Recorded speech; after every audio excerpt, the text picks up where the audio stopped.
Eh, si madam, ano tsura? May sililas ko nga eh. Screw pa kanti. Hindi ko naintindihan. Ano screw pa ka? Tagalog, anong lupa niya? Anong mukha? Ha? Sada ko. Hindi ko lang naintindihan. Ilocano na eh. Ilocano. Lokan. TV uncle. Kapos ko Pero TV. pakalanda. Ha? Anong ibig Ano daw sabihin? yun? Makapal daw yung mukha niya. Anong mukha niya? Ha? Hindi, siya daw po. Ah? Makapal daw yung mukha niya, pinapakain niyo daw po siya. Sorry. Hindi, kasi sabi ko kanina, ano yung tsura ko? Sabi nga, pogi. Eh, ito. Ano? Rupakanti. Screw pa uncle. Makapal daw mukha niya. Makapal mukha mo? Ay, hindi. Huwag kang mahiya. Shell kasi siyang may hawak ng pera. Dali, Yan. anong gusto mo? Is dito. USB. Doon lang yung Oo. Oo. mabasa. Sige. At Pagbalik. hindi lang yun. Di ba may request si Kuya Riner na biscuit tsaka coffee? Meron bang tayo, guys? Ayun. Yes po. Ayan. Kuya Riner! TV nga eh. Ha? TV. Kuya Riner, di ba nag-request ka ng ano? Coffee at saka kuan? Arsiko. Arsiko. Arsiko. Wow! Wow! TV TV nga eh. Ha? TV. Tagalog, mawatan tayo Ilocano. TV. Puro ka TV. Ito muna. Oh, tinapay muna. Ayun. Oh. Tinapay. Biscuit. Biscuit. Sa'yo. Hindi, buksan natin. Alin ang may palaman ito? Yan, may palaman. Sige natin si Kuya Riner. Wow, naman ako. Ha? Ha? Nag-aaral ako bukas. Kawawa ka naman. Ano sumban doon? Hindi ka kawawa, bro. No? Luma mati, may ko ni. Oh. Kami lupat mo. Ayan. Kain Abi? siya. Kain ka. SB ako SB. Pagbalik ko, SB. Ayun, Wheelchair lang naman. Arsiko. bibili ako Arsiko. Ba't ako pa bibigyan mo ng Arsiko? Ano ito eh? Guguddo ah. Dua. Cuatro. Ayan. Ha? Gusto mo? Bilan ko lang Ito, po. ito. Ha? Ali, Bilang ko na lang. Oh, bilhan mo. Ito na ito. Ito, may barya dito. Ay, sorry. Sino marunong bumili? Ikaw. Pabili. Tag-isa sila. Iyan Yun ang, Kain ka. sa'yo na to. Dali. Tago mo para may pera ka. Kain ka? Ako, TV, wawa naman. Nagkakalyo-kalyo na yung TV, ano wawa niya, guys. naman. Sige, bibiling ka. Dali. Taas mo yung shirt mo, nakikita. Kainin mo, siguro eh. Yan, taas mo. Makita ni Ma'am Inday yan. Ako, tutuliin niya yan. Tuli na ba yan? Ha? Natuli na? Yan, natuli na? Di pa. Patay. Sa'yo? Bilang SB. Oo. Lagay mo doon. Hindi, kausapin mo muna. Pagbalik. Yan, sa'yo, natuli na? Di pa. Bakit hindi kayo nagpatuli? Mapukas ako daw. Ha? Mapukas ako. Oo, papagupit kayo, ha? Sama mo na ako. Sasamahan kita. Oo. Hindi. Sama ako, sama. Dadalhan. Si kuya na lang magsama sa inyo. Hindi. Hindi, kakausapin ko si kuya. Kailangan pagdating ko, nakaligo kayo and then nakagupit kayo, ah? Okay? Si Rainier kailangan magpagupit Ang TV. Hmm? Bilang mo TV. Opo. Gulan mo din, antina. Antina, hindi na uso yun. Ante. Antina na lang. Wala nang antina ngayon ng TV. Kain ka rin. Kain ka. Binigyan ko siya. Ayun, nilapag niya doon. Nilapag niya doon.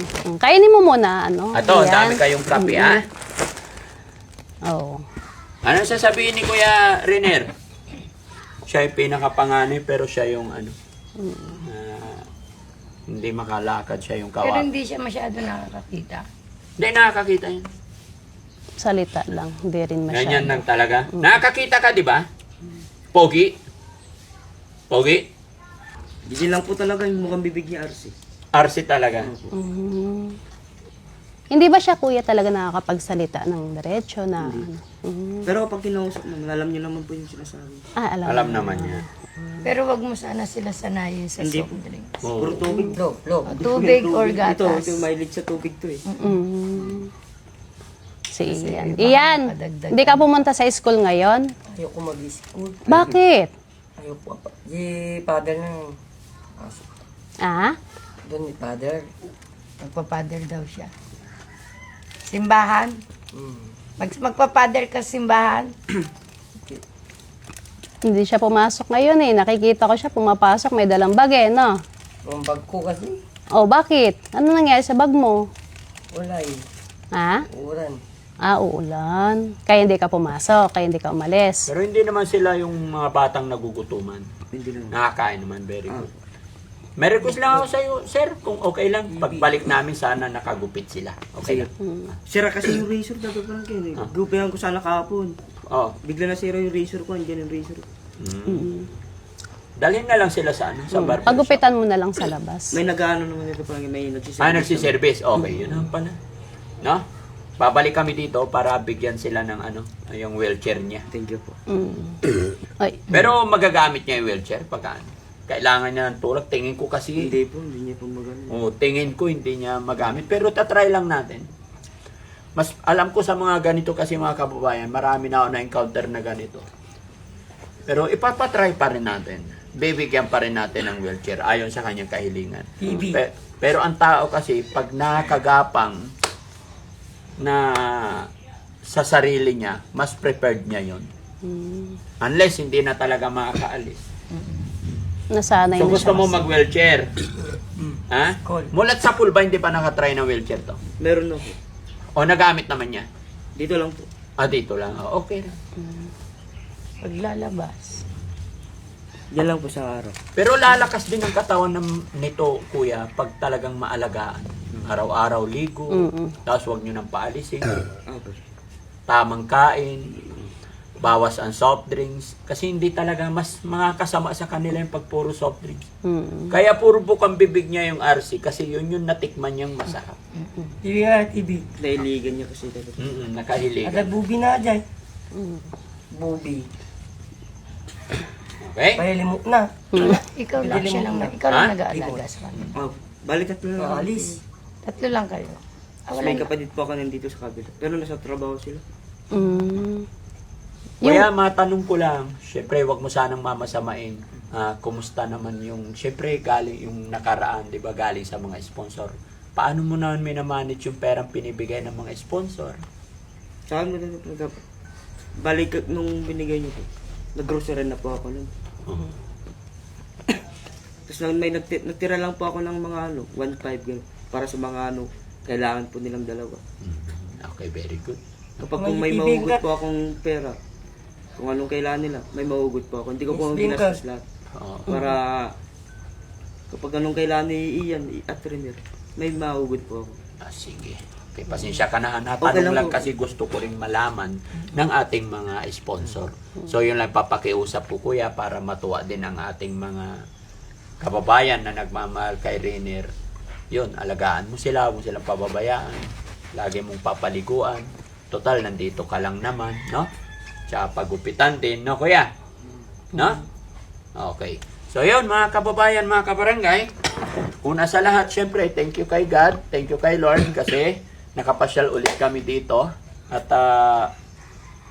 salamat sa ating buting sponsor, si Ma'am Osi ng Australia, sa pagbibigay ng tulong pinansyal. Nawa po ay lagi kayo nandyan, hindi kayo magsawa na sumuporta sa Team Daddy Frankie. At ako yung papasalamat din kay Ma'am Inday Ukray na nakabisita siya sa ating mga beneficiary, no? O, Ma'am, ano masasabi ni Ma'am?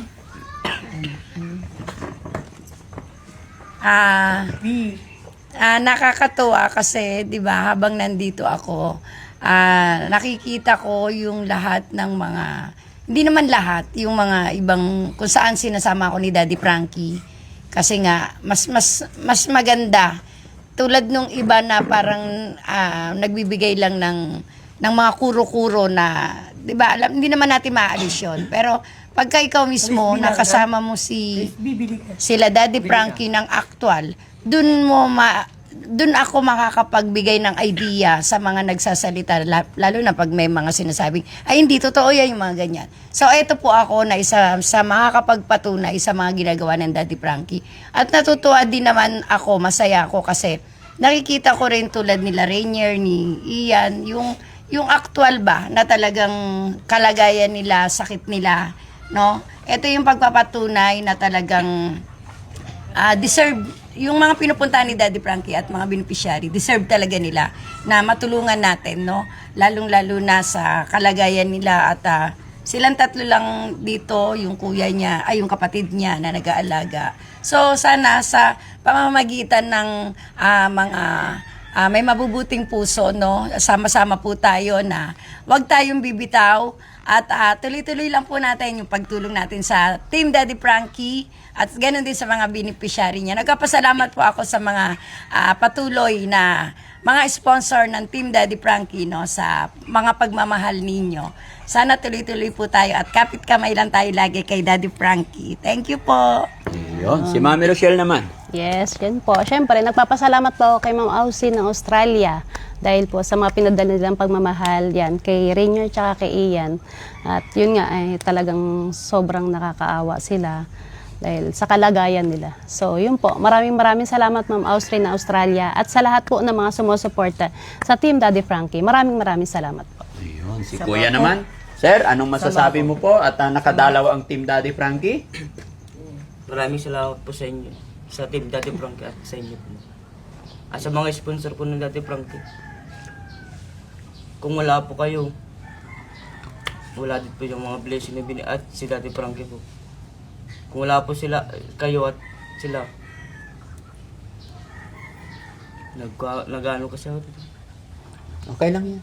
So yun, mga kababayan, mga kabarangay, muli po, Daddy Frankie ay magpapasalamat sa inyong lahat. Higit sa lahat, gaya ng aking sinabi, ang ating Panginoon, no? At syempre, sa ating mga kababayan OFW na walang sawang sumusuporta sa Team Daddy Frankie, thank you so much.